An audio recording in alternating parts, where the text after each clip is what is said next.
and the knower. Let me introduce the Sanskrit terms. Witness, Sakshi. Knower, Pramata. There are these Sanskrit terms. Prama means knowledge. Pramata, the knower. And Pramana, the instrument of knowledge. Prameya, the object of knowledge. Don't get confused in all of that. You don't have to deal with all of that, but just know. Knower means Pramata. And we are all knowers. Knowers in what sense? If you're seeing something, hearing, smelling, tasting something, inferring, in whichever way you gather knowledge, you are a knower.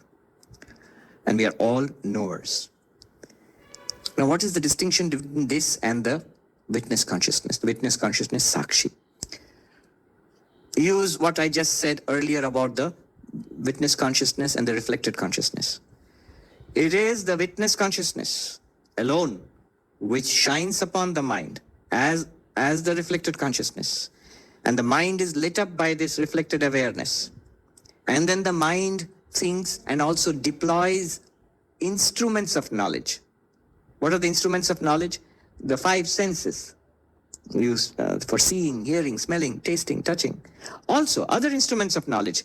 Anumana, which means inference. So inference is a big instrument of knowledge which we use in science, for example, and in any kind of rational thinking. Something that you don't actually see. You see smoke rising and you infer there must be fire, and the fire truck goes there. You didn't actually see the fire, but you saw the smoke and inferred fire. So that's inference. And science works like that. Data and all that, you infer things. And there are other sources of knowledge. Summing up, pure consciousness, Sakshi, which is pure consciousness, or Sakshi, which is the witness consciousness, the same thing. That's who we really are, all the time. We don't know that. Reflected in the mind as a reflected consciousness, that reflected consciousness now lighting up the mind becomes the knower. Using the mind and the senses becomes the knower. The varieties of the knower are the seer, the seer, I'm mangling English now, seer and hearer and taster, whatever you call it. So that's the knower, Pramata. The knower is the jiva, the sentient being. We are that. They're not too different physically. Ultimately, just as moonlight is nothing but sunlight, the knower is also nothing but the Sakshi, the witness consciousness. It's the witness consciousness alone, you alone. Who's the knower? Don't get confused with all these terms. Simple answer, I am the knower.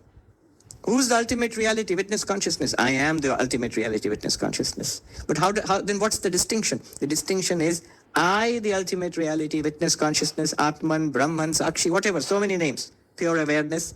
I channeled through this, reflected in this system of body, mind, sensory, this device, I become the knower. What's the problem? The problem is, I, the knower, is very clear to me. To me, the knower. I'm very clear that I am the knower. But I am the witness consciousness, Sakshi, Atman, Brahman, that's not at all known to me. So, I, the knower, have ignorance about my real nature. I, the knower, will now deploy the knowledge of Vedanta to remove the ignorance about my real self. That's what's going on here. After enlightenment, what happens? Am I the witness consciousness or the knower?